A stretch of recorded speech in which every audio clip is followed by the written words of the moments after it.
Halo Bedikers, sudah pada tahu kan jika Indonesia merupakan salah satu negara yang tanahnya terkubur harta karun yang nilainya sangat fantastis. Harta itu berupa nikel, salah satu mineral yang saat ini menjadi primadona di pasar global. Sebagai penghasil nikel, Indonesia pada dasarnya saat ini bisa merajai pasar nikel global pasca Rusia yang juga pemasok nikel besar terlena dengan perangnya. Alih-alih begitu kabar yang ada, Indonesia nyatanya berada pada bayang-bayang China. Sebagai negara pengimpor nikel terbesar dunia, nikel di Indonesia dari penghulu hingga hilir sudah dikuasai China. Nah, Bedikers, seperti apa dan bagaimana awal mula nikel kita dikuasai China? Mari kita bongkar.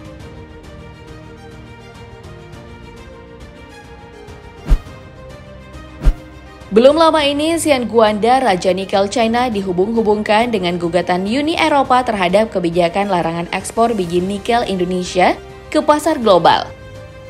Uni Eropa berang Indonesia yang pada akhirnya menjadi pemasok nikel terbesar dunia dengan total pasok 1 juta metrik ton atau sekitar 37,04% nikel dunia pada 2021 lalu justru mengeluarkan aturan yang syarat dengan politik dan monopoli. Melalui peraturan Menteri SDM nomor 11 tahun 2019, Indonesia mulai melarang ekspor biji nikel mentahnya ke pasar global. Dari sini, isu keterlibatan Raja Nikel asal China Xian Guanda merebak. Taipang China yang memiliki hubungan dekat dengan Presiden China Xi Jinping itu diduga menjadi orang yang membuat Indonesia pada akhirnya menerapkan kebijakan larangan ekspor biji nikel mentah ke pasar global. Bagaimana tidak, Xian Guanda memang sejak 2013 lalu menjadi aktor terbangunnya sebuah kawasan pabrik berbiaya murah di Morowali, Sulawesi Tengah bernama IMIP. Kala itu peresmian pabrik tersebut dihadiri tak hanya oleh Presiden SBY, namun juga Presiden China Xi Jinping.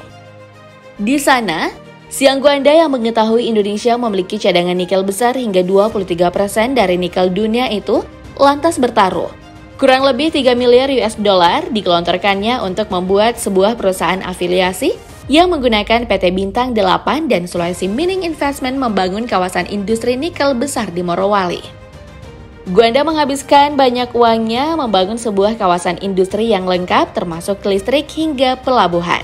Setidaknya berdasarkan catatan hingga saat ini sudah 44 lain alias fasilitas produksi yang mulai beroperasi di sana.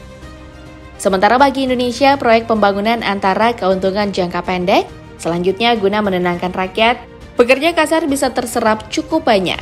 Tak bisa ditampik, Morowali memang seketika itu menjadi penyokong Indonesia, pengangguran terserap hingga kurang lebih 682 orang per tahunnya, dan secara tak langsung menyokong roda ekonomi Indonesia.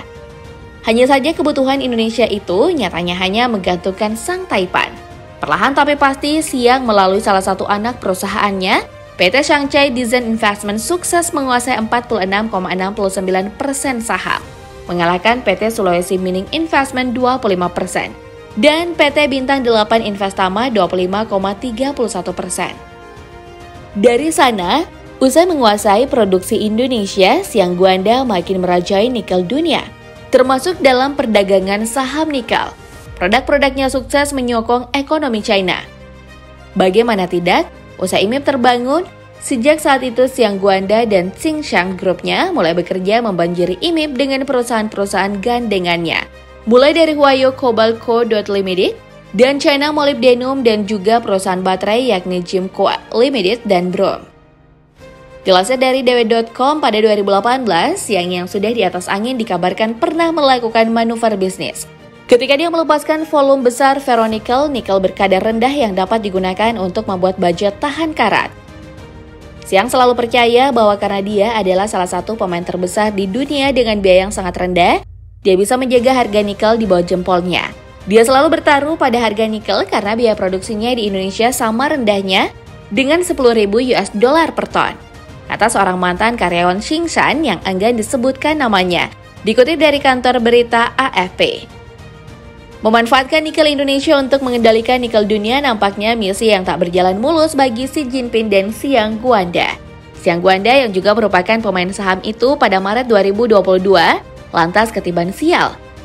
Bisnisnya merugi usai harga nikel meroket hingga 100.000 US dollar per ton akibat imbas invasi Rusia ke Ukraina. Parahnya London Metals Exchange menangguhkan perdagangan saham logam selama sepekan. Terjebak dalam posisinya, perusahaan Xiang Xingshan Holding Group tiba-tiba terjerat hutang miliaran dolar. Xingshan yang juga pemilik saham IMIP, mau tak mau terpaksa membeli kembali sejumlah besar kontrak nikel dengan harga yang lebih tinggi untuk mengurangi resiko keuangan. Dilansir kantor berita AFP, diperkirakan pembelian kembali yang harus dilakukannya membuat sang raja nikel merugi hingga 8 miliar US dollar.